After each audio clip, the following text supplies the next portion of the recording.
Welcome back to my channel. The time has officially come to place myself on a book buying ban until I finish my entire TBR. I showed you in a previous video how out of hand my TBR cart has got. So my original plan was to literally get this cute pink TBR cart and have a couple of books on it and then put loads of little cute things on it. I really wanted to get like a jelly cat or something to put next to books, or like a mirror ball or something that would be really cute.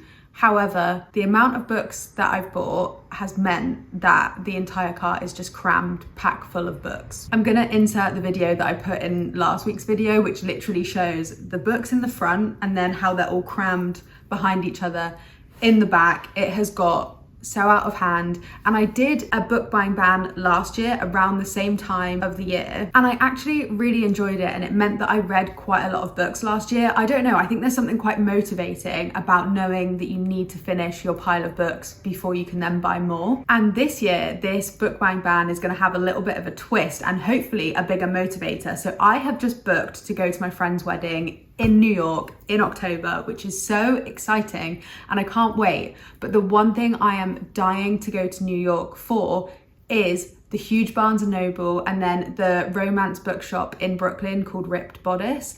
And I've seen it all over sort of TikTok, YouTube, everything like that. And I'm dying to go, and I'm hoping that I can save some money between now and when I go in October to spend on books. And so hopefully I can save all of the money I would have spent during this book buying ban and put it towards books that I can get in the US, because I'm so excited to get US covers. I don't know if you can see them here, but I have Binding 13 in the self-published version. I also have the UK traditionally published version behind it, and I want to get the US covers as well because it's my favorite series ever, and then maybe see if there's other books when I'm there that you can't get in the UK. So for example, Emily Henry, in the UK it's You and Me on Vacation, but in the US it's People We Meet on Vacation. And I have Book Lovers in the US cover because I got it when I was there in Seattle a couple of years ago.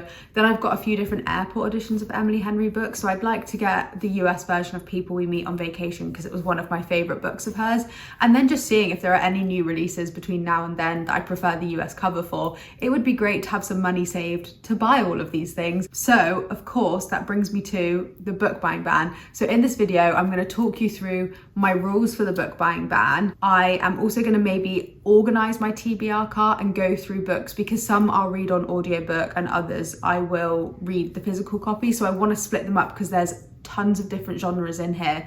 And maybe as we go through the cart, I might end up wanting to unhaul some of them and put them on Vinted, or maybe even zip it and see how I get on, because some I've probably forgotten that some are on here. So maybe let's get stuck in with the rules of this book buying ban before we go into sorting out and organizing my TBR cart. So I think the rules for me is, I know I have a Waterstones voucher where I've like got the stamps and everything, and I've got one. So if I want to use that voucher at any point, I'm allowed to do that, because obviously I'm not spending money. Same if I get any gift cards. I never normally get gift cards from people. People never like get them for me, so that's fine. And then also if I'm sent any books, because HarperCollins sometimes have like a mailing list that you can join to get some free books sent if you sort of post them on TikTok and things like that. So I do get books gifted to me. So I will probably leave them out of the book buying ban. It's from today. What is on my TBR cart today, I have to finish before I can buy more books. And then I'm allowed to get the audio version of a book, because sometimes the font is too small, or I just know that I'll use sort of, I've got an Everand subscription and an Audible subscription, so I'm not going to cancel those. And I've also got a library app where I can get audiobooks for free. So I will use those to get versions of these books if I find the text is too small, or if I know I prefer the audiobook. So I'm allowed to do Waterstones gift card. I'm allowed to leave any gifted books outside of this TBR challenge.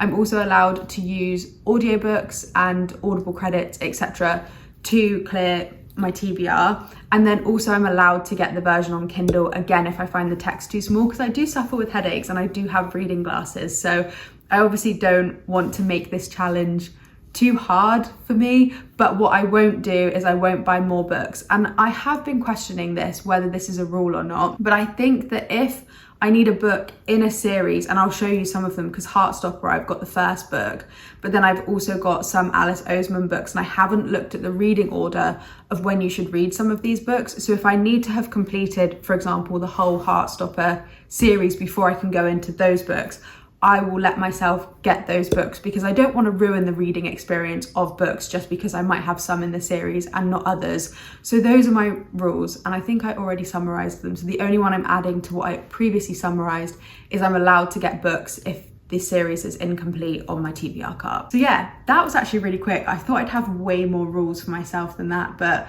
I think let's keep it simple. And I think I really want to enjoy this challenge. I loved doing it last year and I actually saved so much money. And then when I did my first bookshop after going on a book buying ban, I was so happy and it was so much fun and I really enjoyed it. And I went to loads of different bookshops all over London and it was a great experience. So if I can mirror that in New York and I can time it perfectly so this challenge is done before I go to New York, or literally just before, so that my first book shopping experience is in New York, that would be so great. Because it is July now, we're getting to the end of July, it's the 20th.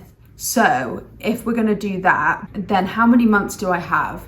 When I go away, it's mid-October, so mid-July to mid-August, September, October. I have 3 months. I have 3 months to do this challenge, which is a good enough time to save a good amount of money and get through these books. I have no idea how many is in this cart. If I was to guess, I want to say maybe I've got 40, but let's go count them. Let's go and organize them and have a look at these books. Okay, so I've pulled my TBR cart over and I'm currently getting this in my face, which is great, and this guy as well actually. Probably not the best position to have moved this into, in the corner where all my books are, but I think we can go through this TBR cart. I'm gonna move this plant right now so that I can stop being crushed by it. Okay, I think that's better. And now hopefully you can see this cart when it doesn't kill me. And I actually don't know the best way to go through this. Maybe like tier by tier, and then I'll separate them between sort of ones that I want to listen to on audiobook and then ones that I want to read the physical copy. I think that's the easiest way to do it. One that I can easily get off of this shelf now actually is Dear Aaron, because I'm listening to this on audiobook at the moment and I'm loving it. I highly recommend this book. I love Mariana Zapata, so I'm loving this one. This one can go on my normal shelf. I'm about over halfway through. I think I'm about 70% of the way to finishing this book. So yeah, I really do recommend this. In the works, I think it's on sale for like £3.50. So you definitely need to pick this up. Okay, so I actually moved because there was no way I could like get all of the books out and figure out what I was doing in that tiny corner of my living area amongst all of the plants that were hitting me in the face. So we've moved the TBR cart over here and I am now going to go through them and try and split them into what I want to read in paperback and what I want to read in audiobook. I definitely know, maybe I'll go through a few highlighted ones here. I definitely know I want to read these in paperback, as you've seen the saga of me trying to find ones with bigger text, and I managed to get these in Valencia, so these will probably be priority TBR as well. And then I think with Betting on You, I really liked listening to Better Than the Movies on audiobook, and I know I can get this on Everand, so definitely audiobook. This one probably also audiobook because it was a gifted book from HarperCollins, and I kind of like romances on audiobook. They're really easy to listen to like while I work and things. These two I'm undecided because look how cute these sprayed edges are. So I kind of want to read them in paperback because of the sprayed edges, but I also don't because of the sprayed edges. If I listen to them on audiobook because they're romances, it means that I can preserve how nice these books look. So maybe I'll do an undecided pile. I've already read that book, so that can go on my bookshelf. Audiobook, definitely. Undecided with these because they're not that big and the text is quite big, so I think I'd get like a sense of achievement if I read them in paperback, but I think it depends because if I can find them on Everand or on Libby, then I probably would, but I wouldn't waste an Audible credit on these. So they're in the maybe pile. I think maybe I'm gonna go through a few more and then I will come back to you when I've split them up a little bit more.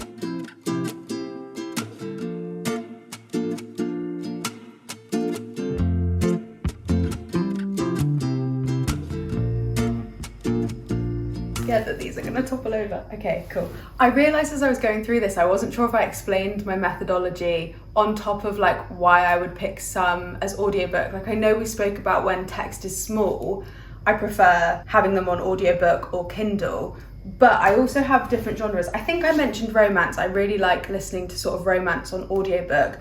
But the other thing is if the book has like high stakes or quite a complex plot, I will also make sure that I read it because I think I pay more attention. Because with an audiobook, you can kind of get distracted. Your mind can maybe wander. And if the book has a lot of plot in it and you need to pay attention, I will often zone out and not enjoy it, which I think was what my problem was with ACOTAR, because I really didn't enjoy the ACOTAR series and I'm really sad about that. But I think I should have read it in paperback. I started to and then I just got a bit bored with it, and so I didn't carry on, which maybe I should have. So that is what the lesson I'm taking from that situation, which is why if I go through my pile as it is, I've gone through the first 2 tiers of this, and you know I have a yes, no, maybe pile. This being 3 tier is perfect because I think I'll have, not yes, no, maybe, paperback, audiobook, who knows pile. So this is my unsure pile because I think it depends on A, what's available on my audiobook subscriptions and library app, but then also what I'm in the mood for, because these are such a vast range. Like I don't know much about this book, so I might not want to read it and just listen to the audiobook, but then the text is so big and I love big text in books. I get such a sense of achievement like flicking through the pages. So that's why that's on maybe.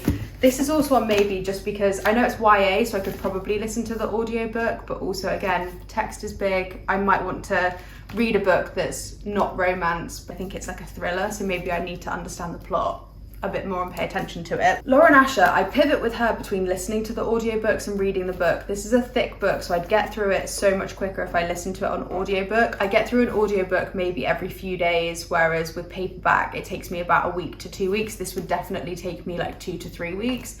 So it depends, again, if I'm in the mood to sit and read a big book, I might be on the beach, I might have a weekend doing nothing. Between now and then, I just don't know, so that's why it's maybe.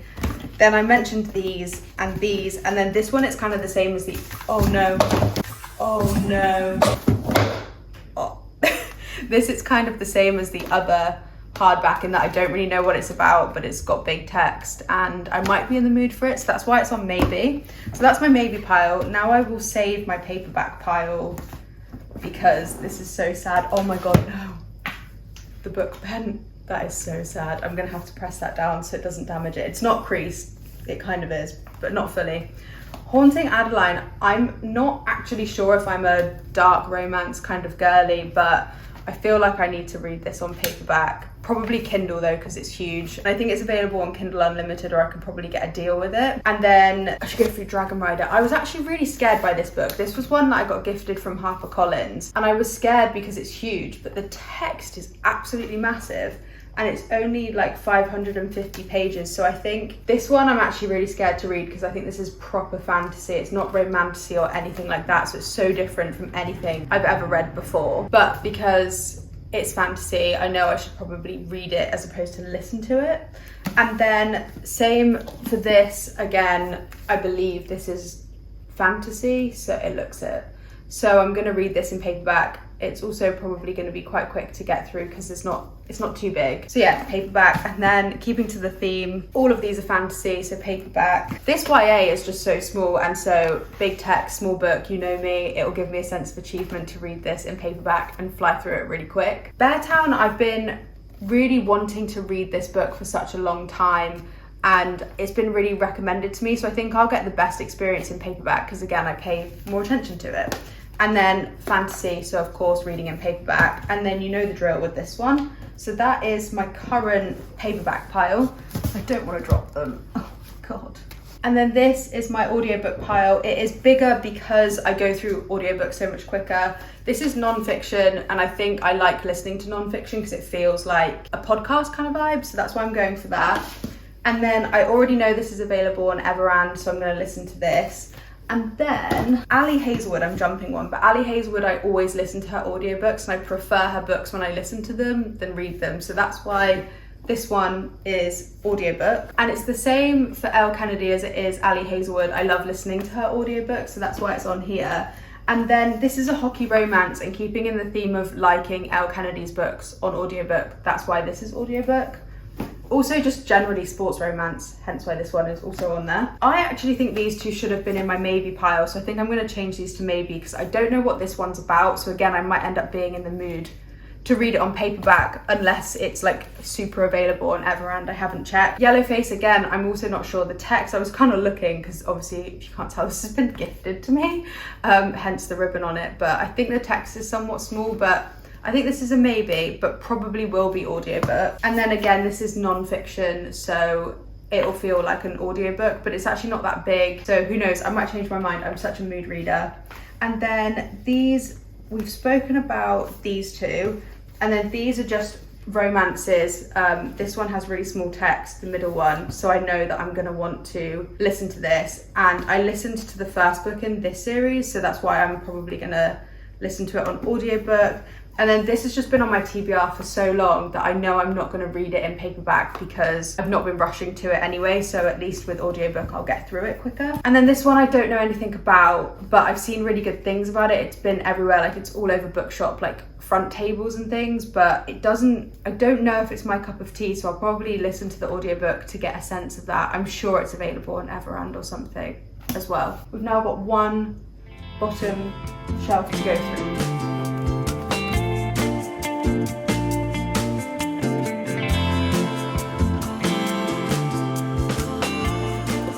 Okay, that pile was so much easier than the others. So this is my audiobook pile. Keeping in the theme that I said before, I love listening to Elsie Silver's books on audiobook as opposed to reading them. So that's why this is in the audiobook pile.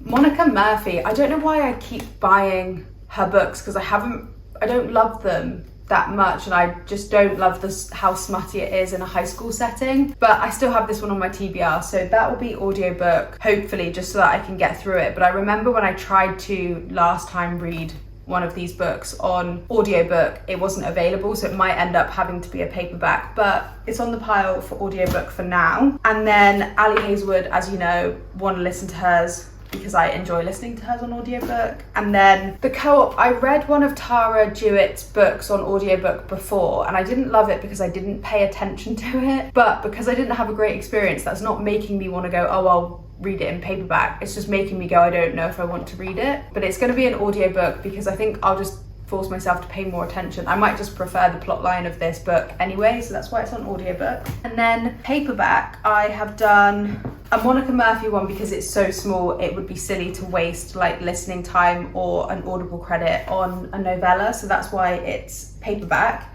And then this dark romance series, I can get it on Kindle. They're just lots of different books, so it's 5 books in one, it's a series. And I just think I should get through that with paperback because I think with, well, Kindle, because if the book is small, again, I'll fly through it. The text is actually pretty big in here. It's just so heavy. I'm not gonna wanna put this in my bag. I don't think I want people on the tube to see me reading this. So I am gonna get the Kindle version of it because I can probably get them for like 99p if I look at the right time. Terry Hayes, The Year of the Locust. It is a crime kind of book. The text is huge in this. I was gonna maybe look at Kindle because this is the airport edition of this book because I got it before it came out on paperback. And I think because of how in-depth I Am Pilgrim was and how much you needed to pay attention to it, I don't think I could listen to it on audiobook if I haven't already read it in paperback, because that's what I did with I Am Pilgrim. I read it in paperback, loved it, and then because this one was coming out quite a few years later, I re-listened to I Am Pilgrim. I thought it was a series, like I thought this followed on from I Am Pilgrim, but it doesn't. So maybe the reread was a bit of a waste of time. But anyway, it's refreshed me into what his writing is like, so I definitely think based on that it has to be paperback. So then other books that I'm reading in paperback is of course Heartstopper, because it's a graphic novel, I couldn't do it in audiobook. So I am going to read this one, and it will probably take me like a day or a couple of days because it's a graphic novel. And then this one's really small, and I think it also is in the same series. So this was one of the ones I questioned as to whether I need to figure out the reading order of her books, but the text is so big, this would probably take me a day. And then from Blood and Ash, I tried to listen to this in audiobook previously. I couldn't pay attention to it. I DNF'd the audiobook knowing that I need to come back and read it in paperback, but again, because it's thick, I'll probably get it on Kindle. And then moving to the maybe pile, these two books, read the first Kings of Sin on paperback, but because I haven't gone back to this has been on my TBR for so long, I think it's showing me that I don't want to read it in paperback, so maybe I'll want to get through it with audiobook. But again, I might change my mind. They might be the perfect like summer read, so that's why they're on the maybe pile. These are on the maybe pile because they're so thick. I don't know if I'll want to sit and read them, but again, I might feel differently once I've read Heartstopper. I need to look at the reading order for these to decide what to do with them. So those are my piles. So I will give you a brief rundown as to how many are on each pile, and I'll put them back and organize my TBR cart. So I've counted how many I have in paperback, and now I'm panicking about this challenge because I have 19 to read in paperback. So unless there's some that I'll literally read in the same week, I'm not going to finish this before New York, because if it's 3 months away, that's around about 12 weeks. I have to read a book a week to get through this, but it's okay because me and my friends are organizing a 24-hour reading marathon in August, and obviously August is the month of summer reading after work, sitting outside in the garden. So hopeful, but now I'm really panicking about it. But I'll put these in my bookshelf. I think TBR cart. I think I'm gonna put them at the top because they're easier to access and I can look at them a bit more and get in the mood for the paperbacks.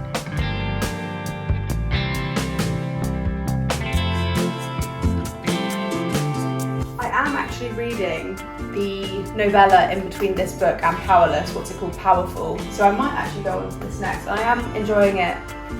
It's very good, so I'm happy to, like, I've got some books on here that I'm really desperate to read, which is a good thing. That is the books I'm reading on paperback done and in the top shelf. So next, it's the audiobook ones.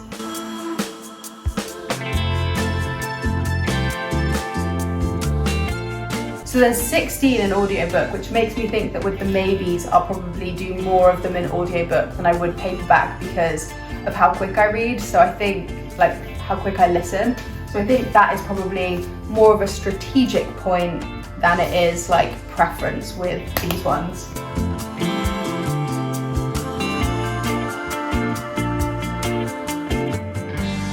Are in the maybe pile. I've actually split this pretty well across each pile, but again, I need a lot less in the paperback in order to get through this as quick as I want to. So these two piles might end up just being audiobook, but we'll see how I go. I might be motivated just to get through this in time for my New York shopping trip. Done. Okay, so I think the ones I'm excited to get to first are Reckless for paperback, and then Once Upon a Broken Heart series, and then for audiobook, anything Ali Hazelwood, Lynn Painter, and then like sports romance. I'm really excited to read, so, oh, and also Elsie Silver. So yeah, that is my shelf, and I have a grand total of, I need to do the math. I have exactly 50. I love that I said I'd do the maths, but I just counted on my fingers. I have exactly 50 books to finish by mid-October. Scary. But yeah, I think I've organised them. I will do more videos where I go through my journey of finishing my TBR, give you some reading vlogs as well, give you some views on what I've been reading, if I've been enjoying it, and if I do some on audiobook, some on paperback, which ones, and do I stick to this? We shall see. But thank you so much for watching and helping me be on my journey to saving money and saving it all for my amazing shopping trip in New York in October. So yeah, thanks for watching, and I'll see you in the next video.